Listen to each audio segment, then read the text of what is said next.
नमस्कार, pulse 24 news देख रहे हैं आप और आपके साथ मैं हूं सुजल वर्मा। चलिए बुलेटिन की शुरुआत करते हैं। 25 शहर 25 खबरें। पहली खबर छत्तीसगढ़ के रायपुर से। छत्तीसगढ़ के रायपुर में एमएमआई अस्पताल के डॉक्टरों को बड़ी सफलता मिली है, जिसमें उन्होंने पेस मेकर सर्जरी कर एक महिला की जान बचाई। बता दें कि 37 साल की महिला, जिसे 10 साल पहले एप्स्टीन एनोमली नामक जन्मजात दिल की बीमारी थी, जो कि हाल ही में रायपुर के एमएमआई अस्पताल में सफल पेसमेकर सर्जरी के बाद स्वस्थ हुई। शुरुआती सर्जरी में महिला के दिल को 4 चैम्बर्स से 2 चैम्बर्स में बदल दिया गया था, जिसके चलते सर्जरी के 8 साल बाद महिला के दिल की धड़कनों में अनियमितता और बेहोशी के दौरे आने लगे। जिसके बाद एमएमआई अस्पताल के डॉक्टरों ने पाया कि उन्हें सिक साइंस सिंड्रोम है, जिसके इलाज के लिए पेसमेकर की जरूरत थी। हालांकि महिला की शारीरिक स्थिति की वजह से पेसमेकर लगाना मुश्किल था। डॉक्टर सुमंता शेखर पांथी और डॉक्टर किंजल बख्शी की टीम ने एक नई तकनीक का उपयोग कर सर्जरी की और पेसमेकर लगाया और चौथे दिन महिला को स्वस्थ देखकर अस्पताल से छुट्टी दे दी। आप सभी को और धन्यवाद करती हूँ मैं परमपिता परमात्मा का और मेरे लिए नेक्स्ट गॉड डॉक्टर किंजल बख्शी और पाड़ी सर, उनका भी बहुत बहुत थैंक्स। और थैंक्स के सिवा कुछ नहीं दे सकती मैं उनको, क्योंकि 14 साल से डॉक्टर किंजल बख्शी मेरा केस देख रही है और एक छोटे से काम के लिए भी मैं मैडम के पास आती हूँ। वो एक कोरोना टीका भी लगाना है तो मैडम के पास आके पूछती हूँ, एक बुखार है तो पूछती हूँ, लेकिन मैडम ने आज तक मेरे को कभी चिड़चिड़ापन नहीं किया। मेरे को अपनापन लगता है उनसे और मेरी फैमिली को भी पूरा विश्वास है मैडम के ऊपर। हमारी इतनी हैसियत नहीं थी कि हम ये सर्जरी कराए, लेकिन कैसे भी करके पाड़ी सर ने मेरे को बोला कि बेटा मैं कॉन्फिडेंस से कह सकता हूँ कि ये कर सकते हैं। तो हमने पूरे हॉस्पिटल छोड़ के एमएमआई आया, क्योंकि विश्वास है हमको डॉक्टर किंजल बख्शी पर, पाड़ी सर पर, इसलिए हमने इस हॉस्पिटल पे आया।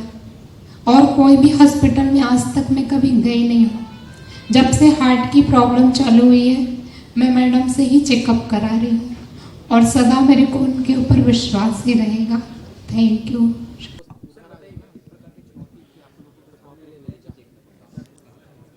ये जो एक केस किए हैं वो बेसिकली एक पेशेंट है जिसको 10 साल पहले ऑपरेट किया गया था। जैसा नॉर्मली हम लोगों का हार्ट में 4 चैम्बर रहता है, उनके लिए अनफॉर्चुनेट 2 चैम्बर का हार्ट बनाया गया था, इसको हम फंटन सर्किट बोलते हैं। इस टाइप का सर्जरी में ऑलमोस्ट 5 से 10% केसेस में लॉन्ग टर्म में इलेक्ट्रिकल डिस्टर्बेंसेस होता है, हार्ट रेट का धड़कन का इरेगुलरिटीज़ रहता है और कम होके पेसमेकर का रिक्वायरमेंट रहता है अराउंड 5% केसेस में। तो ये चूँकि एक बहुत रेयर और अनकॉमन प्रेजेंटेशन है, उसको पेसमेकर लगाना स्ट्रेट फॉरवर्ड नहीं था। तो थोड़ा सा जो एग्जिस्टिंग हमारे पास इंस्ट्रूमेंट है उसको मॉडिफाई करके बड़ी मुश्किल से हम उसको पेसमेकर इम्प्लांट किए हैं। सक्सेसफुली इम्प्लांट हुआ है और पेशेंट इज़ डूइंग वेल। और ये एक बहुत रेयर और अनकॉमन एंड यूनिक केस है, जिसके लिए एक प्रॉपर टीम वर्क का ज़रूरत पड़ता है। आपका कार्डियोलॉजिस्ट से लेके एनेस्थेसिस्ट से लेके आपका कैथ लैब टेक्नीशियंस और स्टाफ को लेके, और सभी लोग मेहनत किए हैं इस केस के लिए। ऑलमोस्ट टोटल हमको 5 घंटा लगा इस केस को ख़त्म करने के लिए, बट सक्सेसफुली हम एक अच्छा काम किए और पेशेंट इज़ डूइंग वेल। हाँ, ये एक मोस्ट लाइकली इंडिया में हार्डली बहुत रेयर केस ही हुआ है और सेंट्रल इंडिया में ये पहला केस है। हमारा नॉलेज में नहीं है कि ये सेंट्रल इंडिया में इस टाइप का केस पहले कभी किया है करके। इलाज तो मेरे 2014 से मैडम कर रही हैं। मेरी सर्जरी जो है सत्य साई में हुई और अभी मैडम से मैं चेकअप ही कराती हूँ। अगर सत्य साई में मैं अगर कुछ भी कराऊँ तो वहाँ के सर को भी इतना विश्वास है कि डॉक्टर किंजल बख्शी जो सजेशन देंगे वो बहुत ही अच्छा ही देंगे, तो वहाँ से भी पेशेंट मैडम के पास वहाँ भेजते हैं। तो यहाँ पे अभी मैं सिर्फ माना विश्वास है, अभी भी बोलती हूँ, मैं कॉन्फिडेंस से कहती हूँ कि मैडम और सर के ऊपर विश्वास है मुझे, तो इसीलिए माना ज़िंदगी तो इन्हीं मालूम मैडम और सर ने ही दिया है। सर्चिंग पर निकले जवानों ने पेश की मानवता की दर्शात। उफनते नाले से जवानों ने ग्रामीणों को एक और से दूसरी ओर तक पार कराया। बता दें कि सर्चिंग के दौरान भारी बारिश के चलते नाले में पानी बढ़ने से हालत बन गई। चिलमनार थाना क्षेत्र की नागाराम गांव के जंगल का ये पूरा मामला है। इस दौरान जवानों ने रस्सी बांधकर अपने साथी जवानों को भी उफनते नाले से पार कराया। बीते 5 सितंबर को ऑफ के दौरान बने ये बारिश से हालात।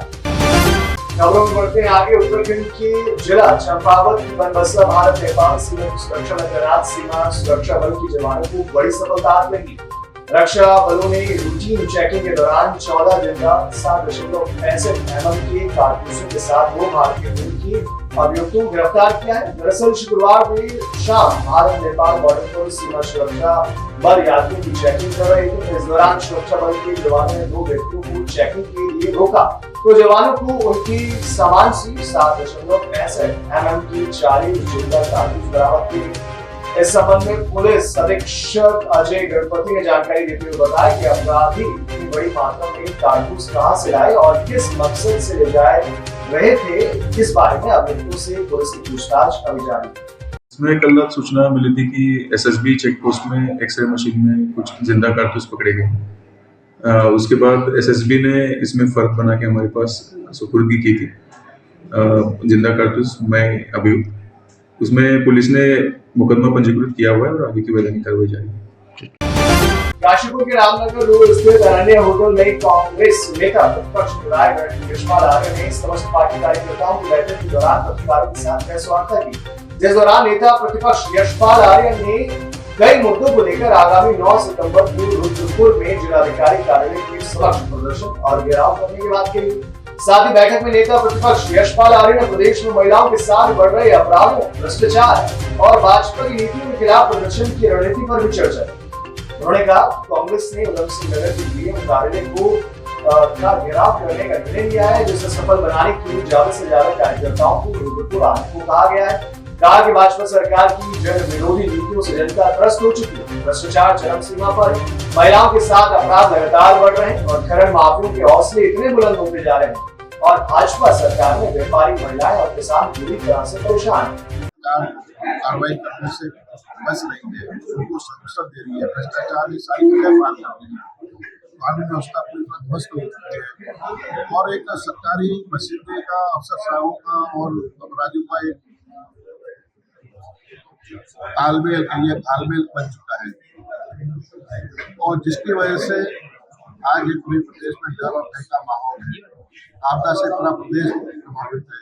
हमारे जो तराई का जो क्षेत्र है, भावरी क्षेत्र है, पहाड़ का क्षेत्र है, किसानों को उनको उचित मुआवजा नहीं मिल पा रहा है। सब तराई के जो हमारे शहर है, जो हमारे नगर है, उनका जलमग्न है, भारी नुकसान हुआ है और आपदा में भी बंदर बांध हो रही है।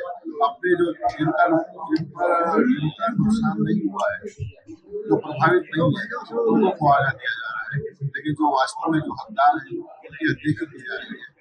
20 गाँव बाजपुर का आज 1 साल से ऊपर हो चुका है। धरने पर बैठने को किसान मजबूर है, व्यापारी है, किसान है, व्यवसायी है, जिनकी जमीनें अधिग्रहण कर दी गई है, लेकिन सरकार न्याय नहीं दे रही है। सरकार की जमीनों जाना चाहती है इस मुद्दे को लेकर और खनन माफिया ने एक जाल बुन दिया है। खनन माफिया जो है वो बाहरी लोगों को, प्राइवेट हैंड्स को, निजी हाथों को खनन को, नदियों को सौंप दिया गया है।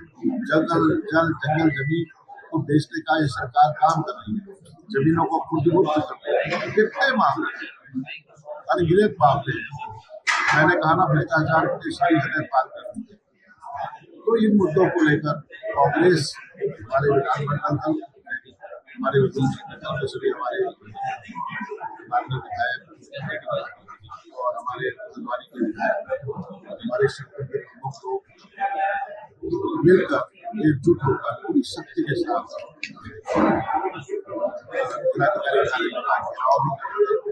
देंगे। ये शुरुआत है, लड़ाई बहुत आगे चल रहा है। हम चुप ही बैठे। जिस तरह से भाजपा ने यहाँ की वहाँ जनता के साथ विश्वास किया है, विश्वासघात धोखा किया है, छल किया है, हम बर्दाश्त नहीं करेंगे इस बुराई को। अगर हमें सदन में बोलने का अवसर नहीं मिल रहा है, सरकार की नीयत खराब है, सरकार बचना चाहती है उस सवालों से, तो हम सूरत में उतर कर संघर्ष भी करेंगे और इनको मजबूर करेंगे घुटने टेकने। काशीपुर में उत्तराखंड की राष्ट्रीय लोक दल की प्रदेश अध्यक्ष ने फिर से समाजवादी पार्टी का दामन थाम लिया, जिसकी सदस्यता जिला अध्यक्ष रवि छाबड़ा ने चौधरी हर्षमान के सैनिक कॉलोनी स्थित कैंप कार्यालय पर ग्रहण कर। इस दौरान समाजवादी पार्टी के जिला अध्यक्ष रवि छाबड़ा ने पार्टी की सदस्यता लेने वालों को शुभकामनाएं देते हुए कहा कि पार्टी के राष्ट्रीय अध्यक्ष अखिलेश यादव के नेतृत्व में उत्तराखंड में पार्टी के विस्तार को लेकर समाजवादी पार्टी अपने सदस्य बनाने और पार्टी के संगठन को मजबूत करने के लिए कार्य कर रही है। इसी के तहत राष्ट्रीय लोक दल की प्रदेश अध्यक्ष रहे चौधरी हर्षमान के साथ अन्य कार्यकर्ताओं ने भी सभा में शामिल होने पर सदस्यता ग्रहण की। इस दौरान चौधरी हर्षमान ने कहा कि उनका ज्यादा समय जीवन का समाजवादी पार्टी में रहा है और आगे भी पार्टी को मजबूती प्रदान करने के लिए हर संभव प्रयास करेंगे। देखिए, समाजवादी पार्टी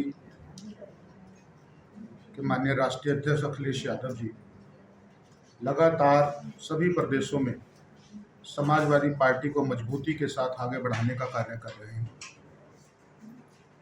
उत्तराखंड के अंदर भी समाजवादी पार्टी पूरी ताकत के साथ तीसरे विकल्प के रूप में लगातार अपनी भूमिका दर्ज कराने के लिए संघर्ष कर रही है और मात्र 2 दिन पूर्व समाजवादी पार्टी के राष्ट्रीय अध्यक्ष अखिलेश यादव जी द्वारा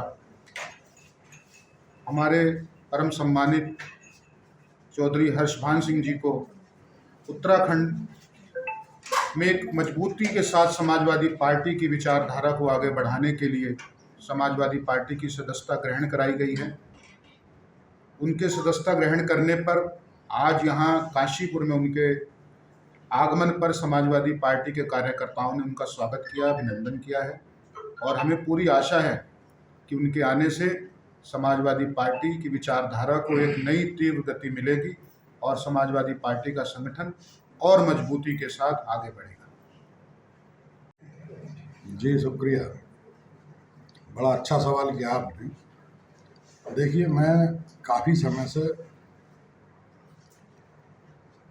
समय मैंने समाजवादी पार्टी में दिया है। करीब 15-16 साल में समाजवादी पार्टी में रहा हूँ। समाजवादी पार्टी से ही मैंने राजनीति शुरू की है।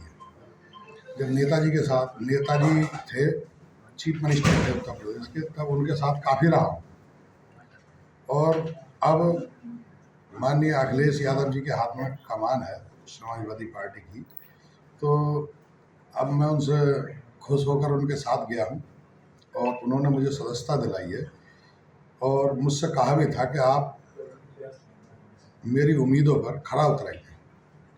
मैं उन्हें आश्वासन दे के आया हूँ कि आपकी उम्मीदों पर बिल्कुल खरा उतरूँगा, खरे से भी ज़्यादा उतरूँगा, आप मुझ पर भरोसा कीजिए। उन्होंने कहा मैं आपको पहले से जानता हूँ, आप मुझे पूरा भरोसा है और मैं आपको उत्तराखंड में भेज रहा हूँ, आप मत जाएं और पार्टी को सही तरीके से चलाने का काम करें। अब आया हूँ काशीपुर, तो आज हमारे रवि छाबड़ा जी जो जिला अध्यक्ष उधम सिंह नगर हैं, उन्होंने सभी कार्यकर्ताओं के साथ बड़ा जोरदार स्वागत किया। सभी लोग अब हम बैठे हैं एक साथ, विचार विमर्श करेंगे, आपस में बातचीत करेंगे और मेरा जो उद्देश्य है उत्तराखंड में पार्टी खड़ी करने का है। मैं पूरी मेहनत और शिद्दत के साथ भरोसा दिलाना चाहता हूं कि मैं उत्तराखंड में पार्टी की मजबूती के लिए हर संभव प्रयास करूंगा। सबसे पहले तो ये के लिए जो आपसे मेरा कुछ धन्यवाद कि आप हमारे हर प्रोग्राम में आप आ जाते हो और बहुत सुंदर तरीके से आप अपना जो क्वेश्चन होते हैं, आप अच्छे क्वेश्चन आपके मन से निकलते हैं, उसके लिए सबसे पहले आपको धन्यवाद। और आज मुझे इस बात की खुशी है कि एक रियल में जो पार्टी है आज वर्चस्व में और एक युवा नेता के साथ जुड़ने का मौका मिला। अभी तक हम लोगों ने आम आदमी पार्टी में भी बहुत मेहनत किया, राष्ट्रीय लोकदल में भी बहुत मेहनत किया, लेकिन रियलिटी ये है कि जो सत्य पार्टियां हैं उसके साथ मजबूती मिलेगी और वो आज हमें अच्छा मौका मिला है सपा के साथ, और हमारे माननीय श्री राष्ट्रीय अध्यक्ष सपा के अखिलेश यादव जी, जो कि मैं शुरू से जानता हूँ, वो इलाहाबाद में हम साथ में पढ़े हैं। इलाहाबाद में छात्र संघ का चुनाव लड़ा था उस समय उन्होंने, और खुशी की बात है कि मेरे चाचा जी से विधायक रहे हैं इनके उसमें गोरखपुर से, और मुझे और खुशी हुई है। लेकिन संगठन को इतना मजबूत करके दिखाएंगे सर को कि रियल में, अभी सर ने बोला कि तीसरा ऑप्शन में भी शायद दूसरे ऑप्शन पे हम आएंगे और बहुत सुंदर तरीके से वर्चस्व पूरे उत्तराखंड में सपा का झंडा लहराएंगे, और लहराने के साथ साथ जन जन तक एक एक घरों में जाकर इतना मेहनत करेंगे कि हर वार्ड में वार्ड अध्यक्ष, वार्ड मेंबर्स सब चुनाव चुन के और एक मजबूती से सुंदर तरीके से सपा को एक झंडा दिलाएंगे। और उत्तराखंड से सर ने 6% का है, हम यहाँ से 10 से 12% वोट 2027 में जरूर दिलवा के रखेंगे। धन्यवाद। स्थानीय विधायक हाजी फुरकान अहमद अपनी टीम के साथ दरगाह साबिक बाग की 756वें मेले को लेकर मुख्य स्थित दरगाह कार्यालय पहुंचे, जहां उन्होंने मेले की व्यवस्थाओं का निरीक्षण किया और मेले के ठेकों को लेकर गंभीर आरोप लगाए। इस दौरान हाजी फुरकान अहमद ने कहा कि दरगाह प्रबंधन तंत्र जो दरगाह के पैसों को ठेकों के नाम पर बंदर बाट करता है, उसको नहीं होने दिया जाएगा, और मामले को लेकर वो डीएम से मुलाकात कर सभी ठेकों की जांच की मांग करेंगे। ये हम दरगाह शरीफ का जो हमारे कार्यालय उसमें आए, क्योंकि हमने मैनेजर को बुलाया, पहले तो मैनेजर ने आने को मना कर दिया, फिर उसके बाद है हमने कहा कि जो एक कार्य शुरू हो गए हैं इनकी टेंडर वो दिखाओ। उन्होंने कहा कि अब तक हमने वर्क ऑर्डर नहीं दिया। जब वर्क ऑर्डर नहीं हुए तो काम कैसे शुरू हो गया? तो सब ये मानव दरगाह दफ्तर गोलमोल करता है। बहुत से टेंडर ऐसे करें जो प्रतिदिन, जैसा बल्लियों का हो गया और हमारा जर्मन हैंगर का होगा, प्रतिदिन का क्या मतलब है? मान लो जब कह दिया कि ये फला फला टेंट लगाना या फला हमारी बैरिकेडिंग हो रही, तो रेटेक हो गया, प्रतिदिन का क्या मतलब है? तो इसलिए सब जानबूझ गए हैं, गोलमोल कर रहे हैं। जो नहीं होना, कल हम एसडीएम से मिलेंगे और डीएम से मिलेंगे।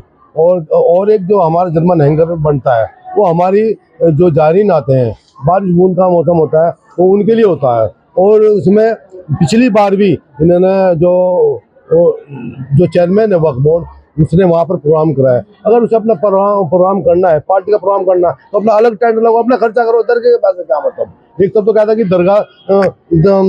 दरगाह से मुझे कुछ नहीं चाहता, दूसरी बार वो इस तरह का काम करते हैं, वो ठीक नहीं, वो हमें बर्दाश्त हो रहा है। हमारी जनता, अगर उन्होंने इस बार कोई कार्य इस तरह करा, तो हम सब कल्याणवासी, हम सब जिम्मेदार लोग उसे वहाँ से बाहर फेंकना काम करेंगे, क्योंकि वो जरीनों के लिए हैंगर लगता है, नेताओं के लिए नहीं। दरगाह के पैसे प्रतिदिन के हिसाब से जो लगभग 15-20 लाख रुपए बैठते हैं, उसके हिसाब से लगता है। और एक जब मेरा मीटिंग हुई थी शुरू में डीएम साहब की अध्यक्षता में, तो ये तय हुआ था कि रुड़की से लेकर और पिरान क्लियर तक हम परमानेंट लाइट लगाएंगे। तो एक में आ रहा था तो देखा तो वही बल्लियां लग रही है, जब वो पहले ही ये भी मालूम था कि फला महीने में फला तारीख में मेला आने वाला, तो उससे पहले क्यों नहीं करा? अभी हमने मालूम किया कि भाई उसका क्या हुआ, जो बिजली का टेंडर होना था, तो खंभे लगने थे, कि वो अभी लेट हो चुके हैं। ये भी ऐसा क्यों नहीं उन्होंने? और अभी मैं देखा, कल ये तक कहीं चले जाओ, मान लो पूरे रोड पर गंदगी और तमाम जो घास खड़ा हुआ, वो भी घास तक भी नहीं कटा। तो जब इस तरह की मान लो ये कार्य नहीं होने, जारीन आएंगे, जो हमारे मेहमान आएंगे, उनका हम अच्छी तरह यहाँ साफ सफाई नहीं कर सकते, तो बेकार है। ये प्रबंधक सिर्फ लूट मचाई पर लगे हुए हैं यहाँ पर, ये पूरा बोर्ड। तो इसलिए हम आज दिन आगे करने आए कि जो कार्य उनके हमें लिस्ट चाहिए, क्या क्या काम होने हैं, और फिर हम चेक भी करेंगे इस बार कि जिस काम का टेंडर था वो काम हुआ भी नहीं हुआ। अगर टॉयलेट 25 लगनी थी, 25 लगी नहीं लगी, पानी के टैंकर अगर 20 खड़े होने तो 20 खड़े हो रहे नहीं हो रहे, तो हम सब चेक करेंगे और इसकी बार हम इसकी फिर जांच भी कराएंगे। रुड़की के आदर्श नगर स्थित श्री गार्डन में भारतीय ब्राह्मण समाज रुड़की ने प्रेस कॉन्फ्रेंस का आयोजन किया, जिसमें उन्होंने 22 सितंबर को आयोजित होने वाले ब्राह्मण प्रतिभा और मेधावी छात्राओं को लेकर जानकारी दी। इस दौरान भारतीय ब्राह्मण समाज रुड़की के अध्यक्ष सतीश शर्मा ने पत्रकारों को संबोधित करते हुए बताया कि हर साल की तरह इस साल भी आगामी 22 सितंबर को श्री गार्डन में वरिष्ठ सम्मान समारोह का आयोजन किया जा रहा है, जिसमें पूर्व कैबिनेट मंत्री और हरिद्वार विधायक मदन कौशिक बतौर मुख्य अतिथि शामिल होंगे। उन्होंने कहा कि कार्यक्रम में साल 2024 परीक्षा में कक्षा 10 और 12वीं में उत्तराखंड बोर्ड में 60% और सीबीएसई और आईसीएसई बोर्ड में 70% से अधिक अंक हासिल करने वाले छात्रों को सम्मानित किया जाएगा। ब्राह्मण समाज जो रुड़की इकाई है उसकी ओर से कार्यक्रम हर वर्ष आयोजित होता है। 3 बार पहले हो चुका है, अब की बार चौथी बार है। 22 सितंबर 2024 रविवार के दिन 10 बजे यहीं पे कार्यक्रम होगा और बहुत भव्य दिव्य कार्यक्रम होगा। और इसमें सभी जो शख्सियत हैं, जो समाज के सभी प्रतिभावान व्यक्ति हैं, महिलाएं हैं, बच्चे हैं, बुजुर्गवार हैं, उन सबको जो प्रतिभा निकल के हमारे समाज से आगे गई हैं उनको सम्मानित किया जाएगा। माननीय मदन कौशिक जी इसमें मुख्य अतिथि हैं। हमारे ब्रह्मस्वरूप ब्रह्मचारी जी जो जयराम आश्रम के संस्थापक अध्यक्ष हैं, उनका इसमें सानिध्य रहेगा। भाई डॉक्टर संजय पालीवाल जी, हमारे आदरणीय गुरु जी डॉक्टर अरुण जी, कई हस्तियां इसके अंदर जो है साथ में उनके आएंगे और रहेंगे। और ये कार्यक्रम मैं समझता हूँ कि बहुत समाज को एक प्रेरणा देगा, जो नई पीढ़ी है उसको प्रेरणा देगा और उसको एक आगे बढ़ने के लिए जो है अवसर मिलेगा। जिस बच्चों को मुझे भी, जब मैं उसमें उत्तर प्रदेश के अंदर हमारा रुड़की था, सहारनपुर जिला था, मैं हॉकी में जो है स्टेट खेल के आया था और तब मुझे ब्राह्मण समाज की ओर से जो है मुझे सम्मानित किया गया था। जूनियर्स की जो टीम थी उसमें हॉकी खेलने का मुझे अवसर मिला था और लखनऊ में गया था, तो उसके बाद जो कार्यक्रम हुए थे उसमें मुझे सम्मानित किया गया था। तो वो सर्टिफिकेट आज भी घर पे रखे हुए हैं, जो सम्मान के हैं, जो शील्ड हैं, जो कप मिले हैं, वो आज भी रखे हुए हैं और उनसे हौसला बढ़ता है परिवार में। जो आगे बच्चे हमारे परिवार में आते जा रहे हैं वो देखते हैं कि हमारे पापा ने, हमारे पूर्वजों ने, हमारे माता पिता ने कितनी मेहनत। देखिए, प्रत्येक वर्ष भारतीय ब्राह्मण समाज रुड़की के द्वारा जो बच्चों का प्रतिभा अलंकरण समारोह एवं जो बुजुर्ग हैं हमारे समाज के, उनका सम्मान समारोह किया जाता है। उसी के उपलक्ष्य में आज ये प्रेस वार्ता रखी गई है। 22 सितंबर दिन रविवार को श्री गार्डन में ही यह प्रोग्राम किया जाएगा। उसी के उपलक्ष्य में ये प्रेस वार्ता रखी गई है। देखिए, सम्मानित का जो क्राइटेरिया है पिछले वर्ष की तरह ही है। जो बच्चे हाई स्कूल इंटर में उत्तराखंड बोर्ड के हैं, जो 60% से ऊपर जिनके नंबर आएंगे उनका सम्मान किया जाएगा। और जो सीबीएसई बोर्ड या आईसीएसई बोर्ड के जो बच्चे हैं हाई स्कूल इंटर के, उनके 70% से ऊपर जिनके नंबर आएंगे उनको यहाँ पे सम्मान किया जाएगा। और जो हमारे बुजुर्ग हैं, माताएं हैं हमारी 70 वर्ष से ऊपर, उनका भी सम्मान किया जाएगा।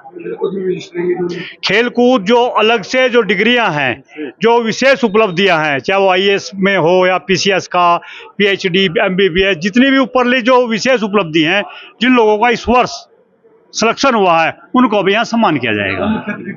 मुख्य अतिथि माननीय मदन कौशिक जी ही रहते हैं और वहीं भी इस बार मुख्य अतिथि हमारे यहाँ हैं। क्या उद्देश्य होता है इस तरह के कार्यक्रम करने का? क्या संदेश देना चाहेंगे समाज को? देखिए, इसका उद्देश्य ये है कि जो बच्चे हैं हमारे, जो बच्चे हाई स्कूल से नीचे हैं और वो अपने माँ बाप के साथ यहाँ उपस्थित होते हैं, उनको एक मैसेज आता है कि हमारे समाज के जो बड़े लोग हैं वो मंच पे हमारा सम्मान करते हैं और उनको एक प्रस्तुति पत्र भी दिया जाता है। तो बच्चों में एक उत्साह की भावना बढ़ती है, प्रतियोगिता टाइप का उनमें एक कंपटीशन सा बढ़ता है, ताकि वो बहुत मेहनत करते हैं, क्योंकि उनमें भी सोचते हैं कि कल भी हम इस प्रकार से यहाँ पे समाज के द्वारा सम्मानित किए जाएंगे। खटीमा में सराफा व्यापारियों ने गणेश चतुर्थी के अवसर पर पुरानी तहसील रोड से रामलीला ग्राउंड तक भगवान गणेश की शोभा यात्रा निकाली और रामलीला ग्राउंड में भगवान गणेश की प्रतिमा को विराजमान किया। बता दें कि ये उत्सव 5 दिनों तक चलेगा और 12 तारीख को भगवान गणेश की प्रतिमा का विसर्जन किया जाएगा। इस दौरान सराफा व्यापारियों ने बढ़ चढ़कर हिस्सा लिया। वहीं नीरज दस्तोगी ने बताया कि सराफा संगठन और महाराष्ट्र मंडल द्वारा हर वर्ष की तरह इस वर्ष भी गणेश महोत्सव मनाया जा रहा है। 10 वर्ष पूर्ण होने के बाद 12वें वर्ष ये महोत्सव मनाया जा रहा है, जो लगातार 5 दिनों तक चलेगा और 12 सितंबर को गणेश जी की प्रतिमा का विसर्जन होगा। और सभी को गणेश चतुर्थी की हार्दिक शुभकामनाएं। जैसा कि आप सभी को मालूम है कि सराफा एसोसिएशन एवं गणेश मित्र मंडल महाराष्ट्र खटीमा में गणेश चतुर्थी का आयोजन करता है और 1 दशक पूरा होने के बाद इस बार 11वां हमारा ये कार्यक्रम है। इसमें 5 दिवसीय कार्यक्रम रहता है। इसमें 12 आज स्थापना दिवस है और 12 सितंबर को पूरे नगर भ्रमण के साथ मूर्ति विसर्जन किया जाएगा और 13 तारीख को विशाल भंडारा रहेगा और कार्यक्रम आज से प्रारंभ होगा, जिसमें प्रतिदिन रात्रि 8 बजे आरती का आयोजन होगा और उसके बाद भजन संध्या का कार्यक्रम रहेगा अर्धरात्रि। ये हमारी जो श्री गणेश मूर्ति इस वर्ष की 7 फीट की मूर्ति है और इस बार सर्राफा मार्केट, अपनी जो खड़ंजा मार्केट है, वहाँ से हम इसको ढोल नगाड़ों के साथ नाचते गाते खुशी के साथ आए हैं। और आज गणपति बप्पा की स्थापना होगी और आज से हमारे कार्यक्रम शुरू हो जाएंगे। रात में 8 बजे आरती का आयोजन होगा, उसके बाद भजन संध्या का कार्यक्रम रहेगा। हरिद्वार में श्री बालाजी ज्वेलर्स शोरूम में हुई डकैती के जल्द खुलासे की मांग को लेकर पंचकुला के सामाजिक, व्यापारिक और धार्मिक संगठनों ने शोरूम के बाहर धरना प्रदर्शन किया और सीओ सिटी को ज्ञापन सौंपा। शहर के बीचों बीच वेस्ट क्षेत्र में दिन दहाड़े हुई करोड़ों की डकैती को 7 दिन बीतने के बाद भी पुलिस खुलासा नहीं कर पाई। व्यापारियों का कहना है कि पुलिस जल्द से जल्द घटना का खुलासा करे। शहर में अपराध लगातार बढ़ रहे हैं और आपराधिक घटनाओं की रोकथाम के लिए पुलिस को कड़े कदम उठाने की जरूरत। वहीं महामंडलेश्वर स्वामी रामेश्वरानंद सरस्वती ने कहा कि हरिद्वार में व्यापारी, साधु संत और आम लोग सभी खुद को असुरक्षित महसूस कर रहे हैं। साथ ही संतों ने 24 घंटे में घटना का खुलासा करने की मांग की। आज करीब 7 दिन इस घटना को हो गए हैं। एक संडे की, पिछले संडे की ये घटना है और उसके बाद 7 दिन के बाद भी आज पुलिस अपराधियों से दूर है। चूहे बिल्ली का खेल चल रहा है। मेरी लगातार अधिकारियों से बात हो रही है तो वो कह रहे हैं कि चूहों की तरह वो आगे हैं, कभी भी पकड़ में आ सकते हैं। लेकिन व्यापारी जब तक वो पकड़ में नहीं आएंगे, जब तक व्यापारी जो है वो इस चीज़ को मानने वाला नहीं है। मेरा ये कहना है कि जितने भी अपराधी हैं वो जल्द से जल्द सलाखों के पीछे हों और जो माल है, जो हमारे व्यापारी भाई का माल यहाँ से लुटा है, वो 100% रिकवरी होकर दुकानदारी की दुकान में आए, क्योंकि त्योहारों के सीज़न है और पूरी की पूरी जिसकी दुकान खाली हो चुकी है वो व्यापारी बहुत मानसिक रूप से प्रताड़ित है, पीड़ित है। मैं सभी व्यापारी भाई यहाँ पे, सभी सामाजिक संगठन, धार्मिक संगठन के लोग यहाँ पे एकत्रित हुए और सबने यही मांग रखी है कि जल्द से जल्द जो अपराधी हैं वो सलाखों के पीछे जाएं और जल्द से जल्द जो है जो सामान यहाँ से लुटा है उसकी रिकवरी पूर्ण रूप से होनी चाहिए। व्यापारियों ने यहाँ धरना किया है, एक हफ्ते हो गया। व्यापारियों क्या कहना है? व्यापारी को कहना है दिल्ली भी कुछ तैयारी कर। जो व्यापारियों में आक्रोश है, उन्होंने आज यहाँ धरना देके अपना आक्रोश व्यक्त किया है, जिसमें पुलिस के द्वारा आप लोगों को मैं ये बताना चाहूँगी, इसमें भरसक प्रयास किया जा रहा है इस मुद्दे के खुलासे में। और हम ये आश्वासन देते हैं कि इसकी नौबत नहीं आएगी कि इनको दिल्ली कूच करना पड़े, खुलासा होगा। कड़ियों से कड़ियाँ जुड़ रही हैं और कुछ ही दिवस में मेरे को लगता है कि पुलिस के पास एक अच्छी लीड हो। जी ज़रूर, इसमें काफ़ी अच्छी लीड भी हैं पुलिस के पास और मेरा ये विश्वास है कि हम बहुत ही जल्द डकैतों को पकड़ लेंगे। यूपी के आपूर्ति नगर पालिका परिषद ने फर्स्ट टीम ने जेई को 2 लाख रुपए की रिश्वत लेते हुए रंगे हाथ पकड़ लिया। इस संबंध में विजिलेंस मेरठ एसपी केंद्र सिद्धांत ने जानकारी देते हुए बताया कि ठेकेदार की शिकायत के बाद पुलिस टीम ने संयुक्त कार्रवाई कर जेई कुंवर पाल को नगर पालिका स्थित आवास में रंगे हाथों रिश्वत लेते हुए गिरफ्तार कर लिया। उन्होंने बताया कि सरकारी ट्यूबवेल पर ऑपरेटर का ठेका होता है और इससे जुड़े बिलों के एवज में ही रिश्वत को रुपयों की मांग कर रहा। वहीं सूत्रों की माने तो जेई के अधिकारी भी रडार पर है। फिलहाल आरोपी के फोन की जांच की जा रही है। विजिलेंस सतर्कता अधिष्ठान मेरठ सेक्टर की टीम को शिकायत प्राप्त हुई थी कि नगर पालिका के जलकल विभाग में जेई साहब हैं कुंवर पाल जी, जो ठेका उठा है उनके बिलों के एवज में 2,30,000 रुपए की डिमांड कर रहे हैं। शिकायत की पुष्टि की गई, प्री ट्रैप किया गया। पुष्टि होने के उपरांत आज दिनांक 7/9/2024 को ट्रैप की कार्रवाई की गई है और जेई साहब को रंगे हाथों 2,30,000 रुपए के साथ नगर पालिका से गिरफ्तार किया गया है। नगर पालिका मैडम उनके कार्यालय से गिरफ्तार किया गया? नगर पालिका में उनके रेजिडेंस केस पर गिरफ्तार किया गया। वेरी क्षेत्र में आनंदा डेयरी लिमिटेड एक अग्रणी नाम है। बड़े गर्व से अपने विजन को आगे बढ़ाते हुए आनंदा डेयरी के चेयरमैन डॉक्टर राधेश्याम दीक्षित ने रेडी टू कुक और फ्रोजन प्रोडक्ट्स कैटेगरी लॉन्च की, जिसमें paneer, dosa, batter, 32 gram protein से भरपूर टोफू और भारत में पहली बार बिना मैदा और आटे के बनाई गई सोया फ्रोजन चाप शामिल। बता दें कि वर्तमान समय में उपरोक्त प्रत्येक प्रोडक्ट का बाजार खपत लगभग 48 करोड़ रुपए हर साल का। और इन सभी की साल दर साल 18% की वार्षिक दर से वृद्धि के साथ खपत बढ़ रही है। वहीं उक्त अति उत्साहक वृद्धि का मुख्य कारण आम लोगों की आधुनिक जीवन शैली में बदलाव, एकल परिवारों की तेजी से बढ़ती हुई संख्या और शहरी पलायन की प्रवृत्तियां हैं। आपको जानकर खुशी होगी, आनंद है कि ये सभी प्रोटीन से भरपूर ब्रेड्स बिना हाथ से छुए अति आधुनिक ऑटोमेटिक मशीनों द्वारा तैयार किए गए, जो कि अब राजस्थान, महाराष्ट्र, वेस्ट बंगाल, मध्य प्रदेश और बैंगलोर समेत पूर्ण भारत के अलावा विदेशों में भी उपलब्ध है। सबसे पहले मैं एक बात बताना चाहता हूं कि जो भारत हम कल्पना करते हैं कि हमारा देश विकसित होगा और हम सब उसके साक्षी होंगे, तो विकसित भारत को सबको अच्छी क्वालिटी का फूड देने के लिए हमें टेक्नोलॉजी का भी इस्तेमाल करना होगा। वो टेक्नोलॉजी प्रूवन है, वो है फ्रोजन टेक्नोलॉजी। फ्रोजन टेक्नोलॉजी में ये जो इडली डोसा बैटर, ये जो प्रोडक्ट है, ये क्रांति लाने वाला है। आज ये इडली डोसा बैटर सिर्फ साउथ इंडियन फूड नहीं है, ये आज पूरी इंडिया में इस्तेमाल हो रहा है। और दूसरा, घर में इसको बनाना उतना आसान नहीं हो पाता है और समय लगता है। तो सबको आज क्वालिटी चाहिए, बिना किसी प्रिजर्वेटिव का चाहिए। आनंदा की एक जिम्मेदारी है कि आनंदा बेस्ट क्वालिटी का प्रोडक्ट अपने सभी कस्टमर को दे। ये फ्रोजन की पूरी रेंज, जिसमें आप देखें कि ये सोया चाप है, ये पहली बार भारत में इस प्रकार का प्रोडक्ट अवेलेबल किया जा रहा है जिसमें 0% मैदा है, 100% सिर्फ और सिर्फ सोयाबीन को इस्तेमाल किया गया है। और आज की भागदौड़ की जिंदगी में व्यक्ति को चाहिए प्रोटीन की डाइट। अगर देखा जाए तो अगर आपका वजन से 70 किलो है तो 1 किलोग्राम पर आपको 1 ग्राम प्रोटीन चाहिए। तो 70 ग्राम वजन के व्यक्ति को 70 ग्राम प्रोटीन रोजाना खानी है। जितना रोजाना हम जो डाइट में लेते हैं, सब्जी, दाल, चावल, इससे 70 ग्राम प्रोटीन नहीं हो पाती है।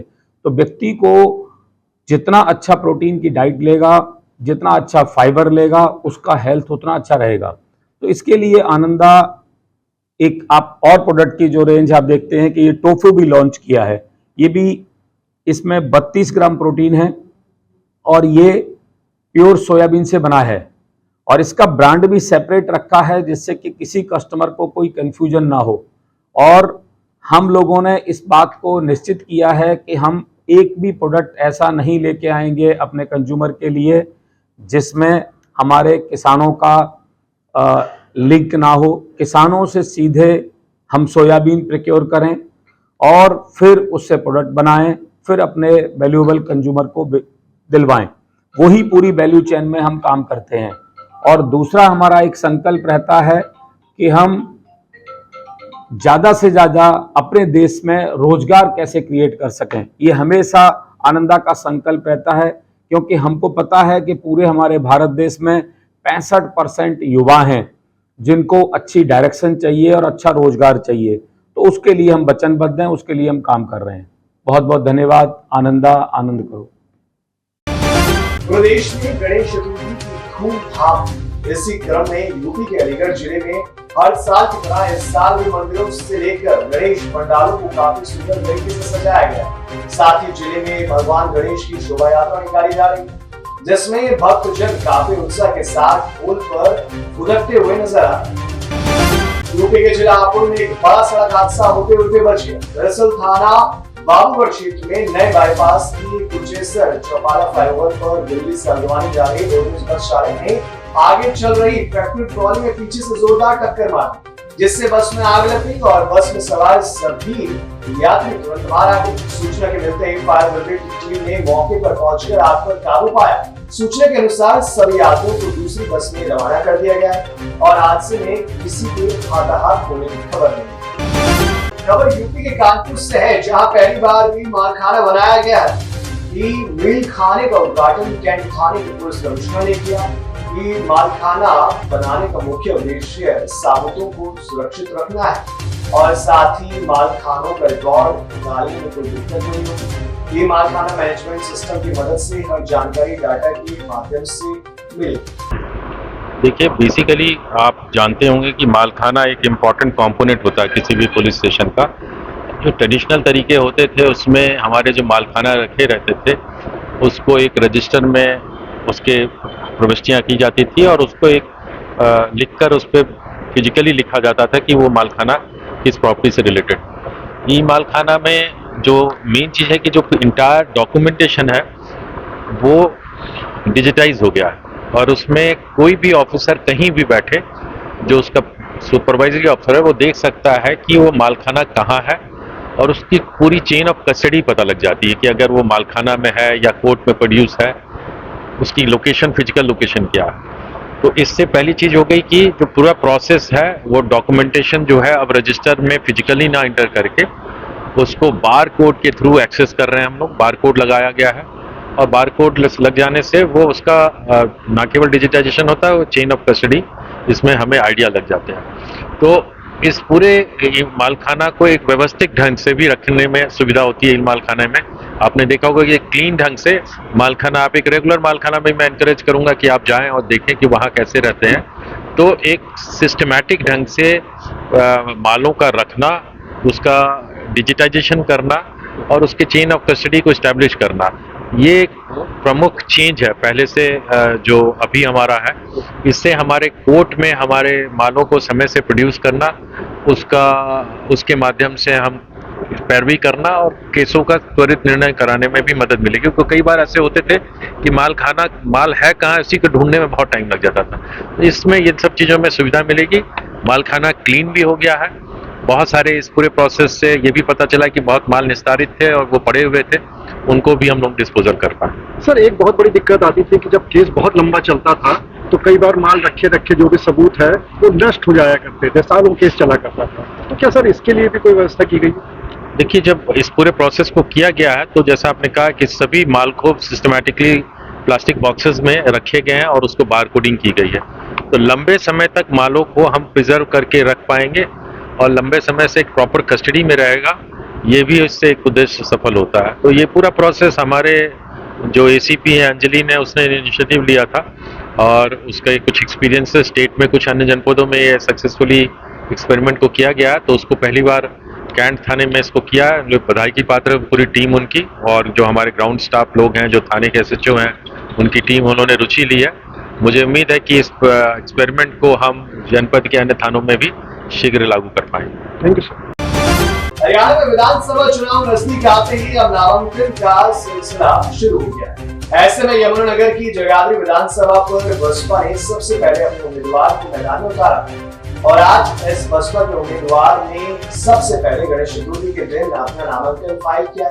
ऐसे में बसपा के उम्मीदवार का मानना है कि बसपा इनेलो गठबंधन प्रदेश में अपनी सरकार बनाएगी और 55 से ज्यादा सीटें लेकर वो बहुमत में आएंगे। यही नहीं, बसपा के उम्मीदवार रोशन लाल खेड़ा ने कहा कि उनका मुकाबला किसी से नहीं है क्योंकि वो विनिंग कैंडिडेट हैं। ऐसे में जनता के स्थानीय मुद्दों पर वो चुनाव मैदान में उतरे और जनता भी उन्हें वोट डालकर विजय बनाए। बता दें कि जगाधरी विधानसभा एक ऐसी सीट है जहां पर ज्यादातर बसपा ने अपने कैंडिडेट को जीत दिलवाई है। पहले ही टिकट भी फाइनल मेरी सबसे पहले हुई थी और लिस्ट में टिकट का पहले नंबर मेरे नाम में था और नॉमिनेशन भी पहले दिन ही भरा है क्योंकि आज गणेश जी की बहुत ही अच्छा दिन है और समय भी बहुत अच्छा था। 12 बजे लेके 12 बजे तक चले और कांग्रेस के उम्मीदवार है, कोई होती नहीं है, लोग सबको देखा और मुझे भी जानते हैं। मुद्दे क्या रहेंगे सर? मुद्दे बेरोजगारी, साफ सफाई व्यवस्था, सड़कों की हालत खराब है, नशे के ऊपर कंट्रोल करूँगा। सबसे बड़ी समस्या हमारे देश की बेरोजगारी, हमारे हरियाणा की, और नशा है। का घोषणा पत्र है जो हमारी बसपा इनेलो की सरकार बन जाती है तो 7500 रुपये महीना बुढ़ापा पेंशन होगी और हर गृहिणी को 1 सिलेंडर मिलेगा फ्री में और 1100 रुपये साथ में नकद में मिलेंगे। 21,000 रुपये वार्षिक बेरोजगारी भत्ता युवाओं को मिलेगा।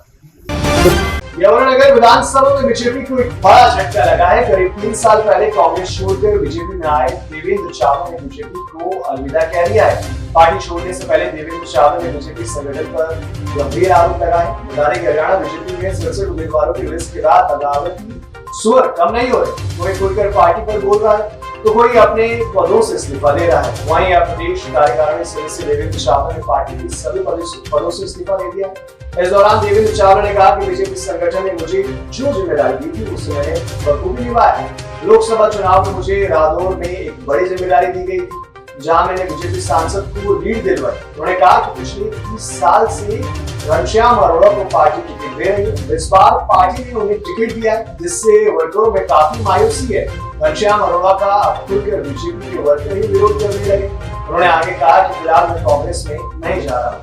मैंने बहुत सोच विचार के, काफ़ी सोच विचार हुआ, परिवार में मंथना हुई और मैंने इस निश्चय पे पहुंचा कि मुझे भारतीय जनता पार्टी के प्राथमिक सदस्य से और जो उन्होंने मुझे दायित्व दे रखा है, जो प्रभार दे रखा है, उस सब से मैं आज इस्तीफा दे दिया और इस्तीफा दे के पार्टी के संगठन मंत्री को, प्रदेश कार्यालय को और आदरणीय मुख्यमंत्री नायब सिंह सैनी जी को, केंद्रीय मंत्री मनोहर लाल सैनी जी को, चारों को आपके सामने साइन करके अभी ये मेल होकर चली जाएगी।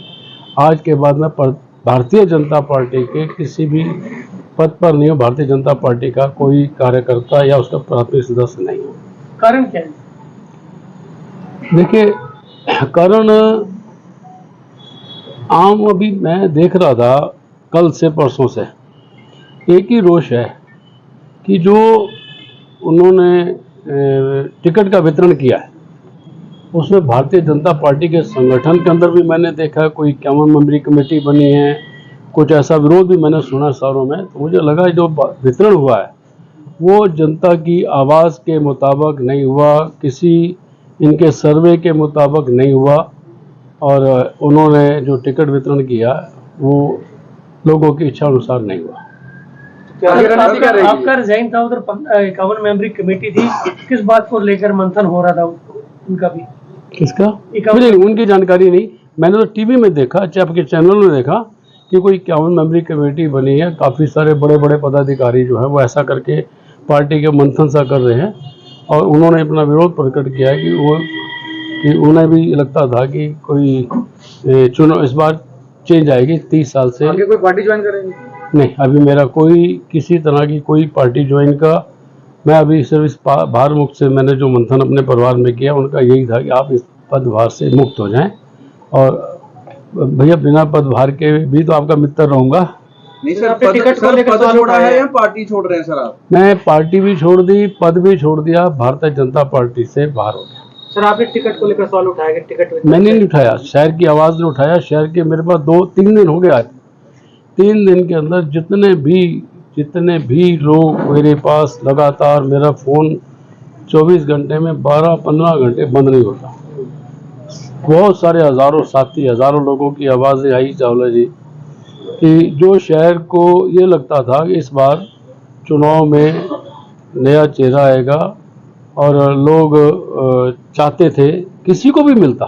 कौन हो सर आपकी नज़र बेस्ट कैंडिडेट कौन? देखिए, यहाँ हमारे यहाँ 11 लोग हैं, उस 11 लोगों में किसी उनका सबका एक ही मत था कि इस बार चुनाव जो है वो चेहरा बदलना चाहिए। बड़े बड़े पदाधिकारी हैं, बड़े बड़े हमारे पार्टी की जो पहले भारतीय जनता पार्टी जिसका मैं अभी से 10 मिनट पहले तक सदस्य था, उनके पास बड़े बड़े पुराने लोग जिन लोगों ने अपने खून पसीने की सिंचाई से किया और मुझे 2 साल में इनके अंदर 30/9/2022 को मैंने ये पार्टी ज्वाइन की थी। तो सर क्या खुद को टिकट न मिलने से भी निराशा है? नहीं, मेरे को ये लगा कि लोगों को जो मुझसे उम्मीदें थी या लोगों को उम्मीद बहुत सारी थी, तो मुझे भी लगा कि मुझे एक काय का इनका चल रहा था कि सर्वे है और पार्टी से काम लेना है, लेके गए हैं और क्या इनकी बातें रही हैं। तो मैंने ये मंथन करके कि मुझे अब इसका प्राथमिक सदस्य भारतीय जनता पार्टी का नहीं रहना है, मुझे इनके किसी पद के ऊपर पार्टी के सदस्य से भी मैं आज बाहर। अब खबर राजस्थान से। राजस्थान के राजकीय उच्च माध्यमिक विद्यालय टोडाभीम में स्कूली शैक्षिक उत्सव मनाया गया और मेले का आयोजन किया गया, जिसमें स्कूली छात्राओं ने कई प्रकार की प्रदर्शनी लगाई और मेले के जरिए छात्राओं में जन जागृति लाने की कोशिश की गई। इस मौके पर प्रधानाचार्य राजंती मीणा, उप प्रधानाचार्य मोहन लाल मीणा और सभी स्कूल स्टाफ मौजूद रहे। उप प्रधानाचार्य ने बताया कि स्कूल में बालिकाओं के लिए किशोरी शिक्षक उत्सव और मेले का आयोजन किया गया, जिसमें छात्राओं ने शानदार प्रदर्शन किया। वहीं प्रधानाचार्य ने कहा कि सभी बच्चों का धन्यवाद इस दौरान किया गया। खबर राजस्थान की टूडा भीम से है, जहां कस्बे में भगवान गणेश की विशाल शोभा यात्रा निकाली गई। बता दें कस्बे के मुख्य चौराहे पर महाकाल सेवा समिति के सदस्यों द्वारा आगे कार्यक्रम आयोजित किया गया। जिस दौरान कार्यक्रम को देखने के लिए कस्बे सहित आसपास की गांवों से लोगों की भीड़ उमड़ पड़ी। तो वहीं सुरक्षा की दृष्टि से गणेश मंदिर सहित कस्बे में जगह जगह पुलिस के जवान तैनात रहे। दांते वाले हनुमान मंदिर सहित कई मंदिरों में विशेष सजावट की गई और गणेश मंदिर में रामायण पाठ का भी आयोजन किया गया। राजस्थान के टोडा भीम क्षेत्र में लगातार बारिश हो रही है और सुबह की 3 घंटे मूसलाधार बारिश बड़ी भयानक रही। खेत तालाब लबालब हो गए। पानी भरने से सड़कों के ऊपर पानी बहकर निकल रहा है और निचले इलाकों की घरों में पानी भर गया है, जिस कारण कड़कड़ वजीरपुर सड़क मार्ग भी बंद हो गया है। तो वहीं पाचना बांध के गेट में पानी की निकासी की गई, जिससे गंभीर नदी उफान पर आ गई, जिसको लेकर जिला प्रशासन ने लोगों से नदी से दूर रहने की अपील करी। जम्मू कश्मीर में चल रहे विधानसभा चुनावों में स्वतंत्र और निष्पक्ष मतदान सुनिश्चित करने के उद्देश्य से अभूतपूर्व कदम उठाए गए, जिसमें डोडा जिले के अधिकारी तीनों विधानसभा क्षेत्रों में उन्नत तकनीक का लाभ उठा रहे। बता दें कि पहली बार सभी 534 मतदान केंद्रों पर सीसीटीवी कैमरे लगाए जा रहे हैं, जिनकी लाइव निगरानी डिप्टी कमिश्नर कार्यालय से की जाएगी। इस व्यापक निगरानी व्यवस्था में सर गतिविधियों पर नजर रखने के लिए विशेष नाकों पर सीसीटीवी कैमरे लगाना भी शामिल है। डोडा के जिला चुनाव अधिकारी हरविंदर सिंह ने बताया कि आगामी विधानसभा चुनाव का मुख्य फोकस निगरानी है, जिसमें 27 स्टैटिक निगरानी दल और सीमाओं पर 3 शिफ्टों में और 9 नाकों पर 24 घंटे काम चलता रहेगा। साथ ही 27 फ्लाइंग स्क्वाड दल काम कर रहे हैं और कार्रवाई योग्य इनपुट और शिकायतों के आधार पर विभिन्न स्थानों पर सरप्राइज नाके और छापे मार रहे हैं। जम्मू के उधमपुर की डूडू बसंतगढ़ इलाके में शुक्रवार को एक जल नारा में डूबे 25 वर्षीय व्यक्ति का शव बरामद किया गया, जिसकी पहचान चामल वास बनिहाल निवासी मंजूर अहमद नजर के रूप में हुई है। इस मामले में पुलिस ने जानकारी देते हुए बताया कि नजर शुक्रवार को एक जलनारा में डूब गया था, जिसका शव आज पुलिस और अन्य बचाव टीमों ने बरामद किया है। हालांकि वो कैसे और क्यों डूबा, इसके बारे में तत्काल पता नहीं चल पाया। साथ ही पुलिस ने मामला दर्ज कर जांच शुरू कर दी है। झारखंड के हजारीबाग के कटक दाग थाना परिसर में जन शिकायत समाधान कार्यक्रम का आयोजन किया गया, जिसमें प्रखंड के लगभग सभी पंचायत के लोग शामिल हुए और पीड़ित लोगों ने अपना आवेदन दिया। इस मौके पर उपाधीक्षक हजारीबाग श्री रक्ष ने कहा कि जन शिकायत समाधान कार्यक्रम का मुख्य उद्देश्य क्षेत्र में हो रही लोगों को समस्याओं से निजात दिलाना है। वहीं उपस्थित निरीक्षक विनोद कुमार ने कहा कि जन शिकायत समाधान कार्यक्रम एक शिकायत कार्यक्रम के साथ साथ जागरूकता कार्यक्रम भी है, जिसमें लोगों को फ्रॉड से बचने, नशा की समस्या, अंधविश्वास से बचने जैसी समस्याओं से भी जागरूक किया जा रहा है। इसके एक मंच के तहत जो है जनता की हर समस्या को उसके जो समस्या है उसको संबंधित विभाग को हम लोग पास करेंगे या जो हमारा से संबंधित पुलिस से रिलेटेड है उसको हम लोग त्वरित कार्रवाई करते हुए समाधान करेंगे। और हमारा एक कर्तव्य भी है कि जनता को जीना आसान करें, उसके हम समस्या को जल्दी से जल्दी जाकर उसकी समस्या को ख़त्म करें। और इसी मंच के तहत जो है 112, 1930 नशा संबंधी, 0 FIR संबंधी जो भी अवेयरनेस है हम लोग इसी मंच के तहत लोग को बताएंगे और इसके हम लोग इसको तेज़ी लाएंगे। हो सके तो हम लोग जो नहीं आ पाए हैं वहाँ तक इस तरह की जो समस्याएं हैं हर एक गांव में है, लेकिन जन जागरूकता के अभाव के कारण कुछ लोग कम आ पाए हैं। क्या यह सिलसिला जारी रहेगा? मुझे भी लगता है कि कुछ लोगों को पता नहीं होगा। हम लोग काफ़ी इसका प्रचार प्रसार किए, जैसे आप लोग जानते हैं मीडिया के माध्यम से, लेकिन फिर भी लगता है ऐसा कि कुछ लोग छूट गए होंगे हम लोग से, लेकिन ऐसा हम लोग प्रयास करें कि उनके तक हम। झारखंड के बड़कागांव प्रखंड में गणेश चतुर्थी का उत्सव बड़े धूमधाम से मनाया। बड़कागांव दैनिक बाजार और बादाम बस स्टैंड में भगवान गणेश की प्रतिमा स्थापित कर पूजा की गई, जहां विधायक अमर प्रसाद और विधायक की भाई सुमित कुमार ने बड़कागांव दैनिक बाजार और मोहल्ला शिवनगर में गणेश पूजा पंडाल का नारियल फोड़कर फीता काटा। साथ ही 8 सितंबर को बच्चों के द्वारा सांस्कृतिक कार्यक्रम का आयोजन किया जाएगा। इस दौरान दैनिक बाजार में अध्यक्ष अभिषेक वर्मा, सचिव ललन कुमार सैनी, संयोजक गौतम वर्मा की देखरेख में पूजा की जाएगी। वहीं बड़कागांव भर मोहल्ला शिवनगर पूजा समिति ने पूजा पंडाल में गणपति जी की मूर्ति मूर्ति स्थापित कर 3 दिवसीय गणेश उत्सव आयोजित कर रहे हैं। खबर महाराष्ट्र के अकोला से है, जहां कला के देवता श्री गणेश चतुर्थी के शुभ मुहूर्त पर हर घर में आगमन हो चुका है। गणपति बापा मोरया, मंगल मूर्ति मोरया की जय घोष ढोल ताशों की ध्वनि से शहर का वातावरण आनंदमय हो गया है। हर घर में बापा का स्वागत जोरदार उत्साह के साथ किया जा रहा है। गणेश चतुर्थी की पूर्व संध्या पर शहर के बाजारों में गणेश मूर्तियों और पूजा सामग्री की खरीद के लिए भीड़ उमड़ रही। आज गणेश चतुर्थी के पूरे दिन भर बाजार में खरीदारी का उत्सव देखा गया। छोटे बड़े मंडलों में गणपति बापा मोरया की जय घोष के साथ अपने बापा की मूर्ति लोग घर ले गए और घर घर गणेश जी की स्थापना की गई। अगले 11 दिन तक शहर में गणेशोत्सव का महोत्सव उमड़ा रहेगा और सार्वजनिक मंडलों से लेकर घर घर में आकर्षक झांकी और मंडपों में गजराज विराजमान होंगे और इस 10 दिवसीय उत्सव का शुभारंभ हो चुका है। गणपति बापा के आगमन से पूरा शहर में उत्सव के रंग भर गए और भक्तों ने आनंद और भक्ति के माहौल में बापा का स्वागत किया। खबर बिहार की भोजपुर जिले से है, जहां बड़हरा प्रखंड स्थित सुंदरपुर वर्जा गांव में स्वामी श्री जनार्दन आचार्य महाराज के द्वारा चतुर्मास यज्ञ कराया जा रहा है, जिसमें भक्तों की भीड़ उमड़ रही। बता दें कि मुख्य यज्ञ आने वाले 12 जून से आरंभ हो रहा है। इस अवसर पर आरा जिला परिषद भाग 23 के प्रत्याशी पप्पू तिवारी और SST ईट कंपनी के मालिक रामाशंकर तिवारी ने इस भव्य आयोजन की संदर्भ। फिलहाल इस बुलेटिन में इतना ही। ऐसी तमाम बड़ी खबरों के लिए आप देखते रहें पल्स 24 न्यूज।